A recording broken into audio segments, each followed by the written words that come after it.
वो एक कहावत है ना कि जो तोके कांटा बोए उसको बो भाला, ताकि उसको पता चले कि पड़ा है किसी के पाला। उस दिन अति हो गई जब उन्होंने यह बात बोल दिया कि सुहेलदेव भारतीय समाज पार्टी को तो हम 1 मिनट में खत्म कर देंगे, मजबूर कर दूंगा एक दिन कि आप हमारे ही सामने आकर के हमसे बात करेंगे। अब सुभाषपा आपसे गठबंधन की बात नहीं करेगी, वो आकर के हमसे कहेंगे कि मेरे से गठबंधन कर लीजिए। सीमा राजभर को कितनी बड़ी चुनौती मान रहे हैं? ये कौन है? आई डोंट नो हूँ इससे बकायदे जाति का नाम ले रहा हूँ, क्षमा करिएगा हमको। 5 यादव समाज के लोगों ने, तो ये बताऊंगा जरूर कि जो लोग ये कहते हैं, अरे ये वही ना शिवपाल यादव जी हैं जो कहते हैं कि निषाद, केवट, बिंद, मल्लाह, राजभर, चौहान ये सब छोटी जाति के हैं, नीच जाति के लोग हैं। एक तरफ नीच बोलोगे और एक तरफ कहोगे कि पीडीए मेरे साथ है। बांग खाए हैं क्या कि एसी, पीसी और डीसी में ही रहिए, इससे बाहर मत निकलिए। खास बातचीत के लिए इस वक्त हमारे साथ अरविंद राजभर जी मौजूद हैं। जानेंगे क्यों बार बार ओम प्रकाश राजभर जी अखिलेश यादव को इतना याद कर रहे हैं। उनकी हर ट्वीट जो है उसमें ओम प्रकाश राजभर जी अखिलेश यादव को बार बार निशाना बना रहे हैं। क्यों ऐसा हो रहा है? वो एक कहावत है ना कि जो तोके कांटा बोए उसको बो भाला, ताकि उसको पता चले कि पड़ा है किसी के पाला। जब तक हम लोग इस चीज़ का खंडन नहीं करते थे तो माननीय अखिलेश यादव जी और समाजवादी पार्टी के नेता लोग जो मन में आता था वही बोल देते थे। जो मन में आया मतलब वो जो कहें वही सही है। हम लोग एवॉइड करते रहे, हमको छोड़िए, जाने दीजिए, इसमें कोई दिक्कत नहीं है और पॉलिटिकल चीज़ें हैं, होती रहती हैं। लेकिन उस दिन अति हो गई जब उन्होंने यह बात बोल दिया कि सुहेलदेव भारतीय समाज पार्टी को तो हम 1 मिनट में ख़त्म कर देंगे। तब हम लोगों को लगा कि शायद इन लोगों को यह महसूस हो रहा है कि हम सोशल मीडिया में या फिर मीडिया में या फिर ज़मीनी स्तर पर हम बहुत कमज़ोर हैं। तो अपनी ताकत का एहसास ऐसे लोगों को कराना चाहिए जो लोग यह समझते हैं कि ये बहुत छोटे लोग हैं। नहीं तो अखिलेश यादव तो ये कह रहे हैं कि इनके सोशल मीडिया अकाउंट का एक्सेस इनके पास नहीं है। ये सारे ट्वीट जो हैं ये सब आते हैं और ये सब जो मौजूदा सरकार है वो करवा रही है। उनको ऐसा लग रहा होगा, उनको ये लग रहा है कि सुहेलदेव भारतीय समाज पार्टी में सब अंगूठा टेक हैं। हम लोग पीएचडी करके काहे बैठे हुए हैं भाई? हमारे बाबूजी ने इतना पढ़ाया लिखाया हमको, तो किस लिए पढ़ाया लिखाया?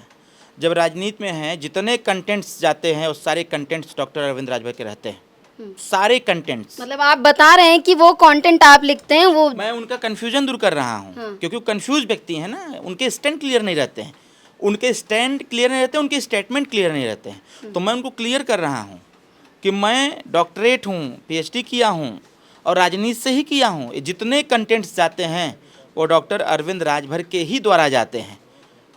1 हफ्ते का कंटेंट्स हम नोट करके रखे रहते हैं, पर डे का जो कंटेंट्स है सब अरविंद राजभर दे रहे हैं। तो वो इस भ्रम में न रहें कि हमारा account BJP Bharatiya Janata party के पास है, ऐसा कहीं कुछ भी नहीं है। सारे हमारे माननीय राष्ट्रीय महासचिव शक्ति सिंह जी बैठे हुए हैं, इनके जैसे डॉक्टर संतोष पांडे साहब बैठे हुए हैं, शालिक यादव जी बैठे हुए हैं। तमाम हमारे ऐसे इंटेलिजेंट लोग हैं पार्टी में जो इस पार्टी को चलाते चलाते 22 साल बिता दिए। तो भ्रम में न रहे माननीय अखिलेश यादव जी या उनके चमचे, उनके चेले भ्रम में न रहे कि कंटेंट्स भाजपा से आते हैं। जब भी सपा नेताओं या प्रवक्ताओं से बातचीत करो अगर ओम प्रकाश राजभर जी को लेके, तो वो हमेशा ये कहते हैं उनका मानसिक संतुलन ठीक नहीं है, इलाज की आवश्यकता है, वो एक हास्यप्रद हैं, हम उनको बस हंसी मजाक में देखते हैं, सीरियस नहीं लेते हैं, वो एक सीरियस नेता नहीं है। बात सही है, सीरियस काहे लेंगे? क्योंकि हम अति पिछड़े वर्ग से आते हैं, हम सर्वाधिक पिछड़े वर्ग से आते हैं, हम गरीब तबके के लोग हैं, काहे सीरियस लेंगे? जो चांदी का चम्मच लेके, सोने का चम्मच लेके पैदा हुआ हो वो हमको काहे सीरियस लेगा? कम से कम व्यक्ति तो यह तो कहने लगे ना, नाम आने तो लगा ना प्रेस कॉन्फ्रेंस में ओम प्रकाश राजभर जी का। हम तो ये कहेंगे यू डोंट टेक सीरियस, मत सीरियस लीजिए, मजबूर कर दूंगा एक दिन कि आप हमारे ही सामने आकर के हमसे बात करेंगे। अब सुभाषपा आपसे गठबंधन की बात नहीं करेगी, वो आकर के हमसे कहेंगे कि मेरे से गठबंधन कर लीजिए। ऐसा दिन ला के हम रख देंगे।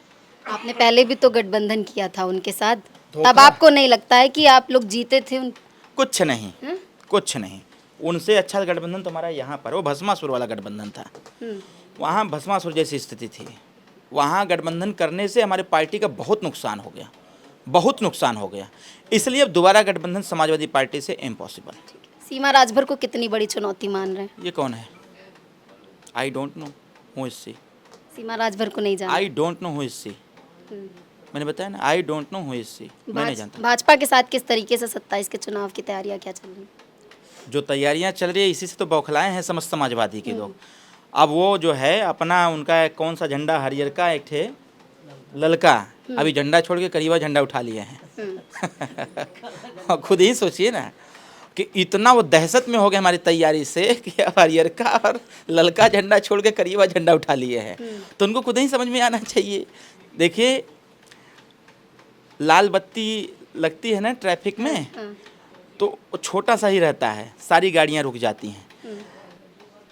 एक हवलदार या होमगार्ड जब कोई व्यक्ति जाता है, जैसे ही रेड सिग्नल होता है वो हाथ देता है, सारी गाड़ियां स्टॉप हो जाती हैं। तो यह एक इंडिकेशन है, इससे समझ लेना चाहिए कि सुहेलदेव भारतीय समाज पार्टी की स्थिति क्या है। तो ये बताऊंगा जरूर कि जो लोग ये कहते हैं, अरे ये वही ना शिवपाल यादव जी हैं जो कहते हैं कि निषाद, केवट, बिंद, मल्लाह, राजभर, चौहान ये सब छोटी जाति के हैं, नीच जाति के लोग हैं। तो हम लोग नीच जाति के लोग हैं तो काहे वोट मांगने के लिए पैर पकड़ते हो जी? पीडीए की बात करते हैं ना, कहते पीडीए हमारे साथ है। तो यही जिसको नीच बोलते हैं वही ना पीडीए में है। तो एक तरफ आप नीच भी बोलोगे और एक तरफ कहोगे पीडीए हमारे साथ है। 27 में पीडीए किसके साथ? हम क्या कर रहे हैं? एक तरफ नीच बोलोगे और एक तरफ कहोगे कि पीडीए मेरे साथ है। भांग खाए हैं क्या कि दारू पी लिए हैं? तो समझना चाहिए इस बात को, असली पीडीए तो एनडीए के साथ है।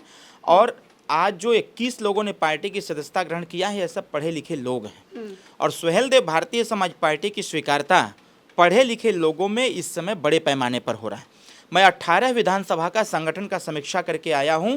तमाम हमको लगता है कि प्रत्येक विधानसभा में 150, 200, 300, 400 लोगों ने पार्टी की सदस्यता ग्रहण किया है। और मैंने पाया कि कोई बीटेक, कोई एमटेक, कोई बीएससी, कोई एमएससी, कोई पीएचडी, कोई नेट क्वालिफाई, मतलब तमाम लोग पढ़े लिखे लोग सुहेलदेव भारतीय समाज पार्टी में सम्मिलित हो रहे हैं। और सिर्फ राजभर ही नहीं, समस्त समुदाय के लोग, समस्त जाति के लोग, तमाम जगह तो यादव लोग पार्टी ज्वाइन किए, कहें कि भैया मुझे वहाँ नहीं रहना है जहाँ पर यह लोग कहते हों कि तुम्हारा सम्मान ही नहीं है। अब आप बताइए, एक दिन मैंने एक मैसेज कन्वे किया था कि माननीय अखिलेश यादव जी से फोटो खिंचवाने के लिए 10,000 रुपया, पैसे लगते हैं, 10,000 रुपया देना पड़ेगा। और वहाँ गेट के अंदर जाने के लिए 5,000 रुपया देना पड़ेगा, जहाँ माननीय अखिलेश यादव जी बैठते हैं। और जो मुख्य गेट है वहाँ से अंदर जाने के लिए 1,000 रुपया देना पड़ेगा। मैंने ऐसे ही नहीं कहा था। जब उनके साथ गठबंधन में था तो कभी कभी मैं भी दे देता था। अच्छा, कभी कभी मैं भी दे देता था। जब पैसे देख के अंदर देखता था कि बहुत भीड़ है तो मैं सोचता था कि एंट्री कैसे होगी। तो उनके यहाँ एक स्क्रिप्ट लिखने वाले व्यक्ति हैं, नाम नहीं बताऊंगा, तो उनसे जब मैं बोलता था तो हमसे कहते थे अरे देखिए गेट पर होंगे लोग। तो फिर मैं जब उनसे कहता था यार अंदर हम कम से कम प्रवेश तो कर लें, हम लोगों को बातचीत करनी है। तो अगर जब समय देंगे तब, तो बिना समय मांगे अगर जाना होता है वहाँ तो फिर पैसा देना पड़ता। मैं खुद दिया हूँ। अखिलेश जी के सलाहकारों के बारे में क्या कहेंगे? शायद पहले में एक नवरत्न कहे जाते थे, तो उनके सलाहकार अच्छे हैं। माननीय अखिलेश यादव जी को अच्छा सलाह दे रहे हैं कि एसी, पीसी और डीसी में ही रहिए, इससे बाहर मत निकलिए, आपकी सरकार आ रही है। पीसी से सरकार बन जाएगी। वही वो लोग कह रहे हैं ना कि आपको आम जन के बीच में जाने की कोई आवश्यकता नहीं। बिंद में, केवट में, मल्लाह में, गोड़ में, खरवार में, राजभर में, चौहान में, इन सब में जाने की कोई आवश्यकता नहीं है। आप एसी से निकलेंगे तो सीधे सड़क पर जाएंगे। एसी से अगर निकल गए मतलब विवश कर दिए लोगों, जैसे हम लोग विवश कर रहे हैं अब उनको, देखिएगा हम लोग उनको विवश कर रहे हैं कि भैया निकलो तो सही आप। देखिएगा आज नहीं तो कल, एक महीने बाद जरूर निकल, गर्मी निकलेंगे। गर्मियाँ थोड़ा शांत हो जाए, बारिश का समय आ जाए, थोड़ा ठंडा मौसम हो जाए, आप जरूर देखिएगा इस चीज़ को, आज इसको रिकॉर्ड करके रखिएगा। माननीय अखिलेश यादव जी एक महीना बाद जरूर निकली हैं पूरी फौज के साथ। और निकली हैं तो कहाँ चाहिए पता है? 4 लेन या 6 लेन या फिर कभी कभी 2 लेन, सिंगल लेन पर वो कभी नहीं जाएंगे। ध्यान रखिएगा इस चीज़ को, ये मेरा रिकॉर्ड रखिएगा। अब देखिएगा वो जरूर इसको करेंगे। जैसे ही गर्मी खत्म होगी उसके बाद वो 4 लेन या 6 लेन या फिर कहीं 3 लेन या 2 लेन पर, लेकिन सिंगल लेन पर कभी नहीं जाएंगे। राहुल और अखिलेश जी की जोड़ी को किस तरह से देख रहे हैं? माननीय अखिलेश यादव कहे थे ना कि कांग्रेस बहुत चालाक पार्टी है। यह जोड़ी है उनकी। कन्फ्यूजन है, सॉल्यूशन का पता नहीं, बस यही जोड़ी है उनकी। लग नहीं रहा 27 में दोनों साथ में कर पाएंगे कुछ? कन्फ्यूजन दूर होगा तो हो सकता है कि जनता को दिखाने के लिए हो सकता है कर लें। अच्छा, राजभर जी ने अभी तक पार्ट 2 खोल दिया है उनके ऊपर। एक बार वो हाईवे को लेके बोल रहे हैं, कभी किसी चीज़ को लेके, तो अभी कितने पार्ट और आना बाकी है? बहुत पार्ट आने बाकी हैं, बहुत पार्ट आने बाकी हैं। उनके 4 साल की 4 बार की जो कार्यकाल है, अगर उस पर हम लोग टिप्पणी करना चालू करें तो एक भी दिन गैप नहीं जा आप सकता। लोग तो रहे उनके साथ, तो अंदर की बातें भी पता हो। बहुत सारी चीज़ों की जानकारी है, वो अलग का विषय है, बहुत सारी चीज़ों पर नहीं टिप्पणी करनी चाहिए, लेकिन नैतिकता के आधार पर मेरा तो ये जरूर आग्रह रहता है कि जब उधर से लोग बेवजह बेतुका टिप्पणी करते हैं तब विवश होकर के हम जैसे लोगों को उस पर बहस करना पड़ता है, उस पर लिखना पड़ता है। नहीं तो इस प्रकार की स्थिति हम लोग नहीं चाहते हैं कि कंट्रोवर्सी हो। राजनीति है, राजनीति में हमेशा एजेंडे पर लड़ाई होनी चाहिए, राजनीति में हमेशा विचारधारा पर बात होनी चाहिए, राजनीति में हमेशा आम जन की समस्याओं पर चर्चा लेकिन होनी इधर तो चाहिए। पर्सनल हो रहा है ना। तो ये पर्सनल की शुरुआत उधर से हुई है ना। मैं तो उनको अवसर दे रहा हूँ कि मैं तो कह रहा हूँ कि भाई आप संविधान पर क्यों नहीं बोल रहे हैं। अभी जब हमने उस दिन भाई के वहाँ आजमगढ़ में मीडिया से मैंने कहा कि प्रश्न करिए उनसे, तब एक दिन मैंने देखा कि उन्होंने कहा कि संविधान खतरे में है, कि संविधान खतरे में आ गया। अरे भाई संविधान खतरे में उस दिन भी था जब आपके गठबंधन की एक साथी बंगाल में मुख्यमंत्री पद से इस्तीफा नहीं दे रहे थे, तो संविधान उस दिन खतरे में था। उस दिन कह दिए होते कि अब संविधान खतरे में आ गया है, तब मैं समझ जाता कि एक्चुअल में संविधान को मानने वाले आप हैं। अगर संविधान खतरे में है तो बात करिए ना कि प्राथमिक विद्यालय से भारतीय संविधान का संपूर्ण अध्ययन लागू किया जाए। आप बात एजेंडे की बात क्यों नहीं करते, पर्सनल क्यों बात करते हैं? एजेंडे की बात करिए। कि तो आप पे आरोप लगाते हैं कि आप लोग पर्सनल। मैंने क्या कहा शुरुआत, भाई मैंने क्या कहा, जब उधर से आप तीर चलाएंगे तो हम उसको अपने सीने पर थोड़ी लेंगे, हम उसको काटेंगे ना।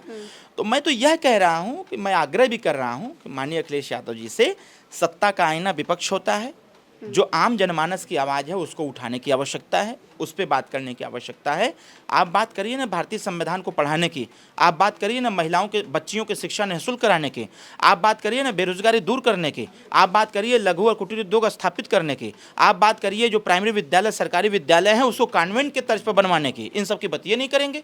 जब भी बात करेंगे तो कभी मंदिर की, कभी मस्जिद की, कभी उल्टा, कभी सीधा।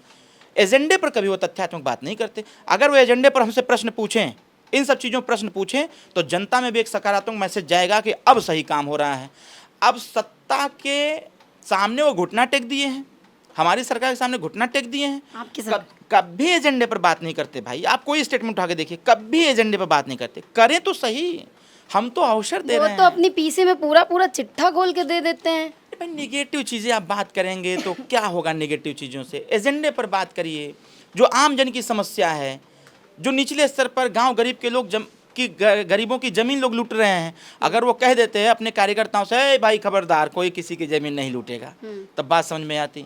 अब वही हत्या भी कर रहा है, वही लूट भी कर रहा है, वही छेड़छाड़ भी कर रहा है, वो मुकदमा भी लिखा जा रहा है, जेल भी चला। मैं एक दिन महोबा गया था, महोबा में 5, मैं बाकायदे जाति का नाम ले रहा हूँ, क्षमा करिएगा हमको, 5 यादव समाज के लोगों ने एक गरीब तबके के व्यक्ति को मात्र 10 रुपया के लिए, मात्र 10 रुपया के लिए उसको उन लोगों ने जिंदा जला दिया था और उसको प्लास्टिक में लपेट करके उसको कुएं में फेंक दिया था। मैं जब महोबा गया तो एप्लीकेशन हमको मिला, वह महिला भी आई, वह बेटा भी आया, उसने पूरी बात हमको बताया कि मात्र 10 रुपया के लिए। आपने देखा नहीं, 5 रुपया के लिए बाराबंकी में एक राजभर का गला सर ही काट दिया गया 5 रुपया के लिए। ये है मानसिकता लोगों की। इस पे माननीय अखिलेश यादव जी को बात करने की आवश्यकता है, अपने लोगों को कंट्रोल करने की आवश्यकता है कि भाई इस प्रकार का कृत्य न करिए जिससे समाज की बदनामी हो। घटना कोई एक यादव करता है और पूरा यादव समाज बदनाम होता है, घटना कोई 10 यादव करते हैं, पूरा यादव समाज बदनाम होता है। इसको रोकने की आवश्यकता है। एजेंडे पर काम नहीं करते अखिलेश यादव, ऐसा कहना है अरविंद राजभर का। तमाम मुद्दों पर हमने अरविंद राजभर से बातचीत की और अखिलेश यादव पर उन्होंने बहुत से सवाल उठाए हैं। फिलहाल के लिए बस इतना ही। आप देखते रहिए रेडिंग। मैं हूं आपके साथ श्रेया शुक्ला, कैमरा पर्सन समीर अख्तर के साथ लखनऊ।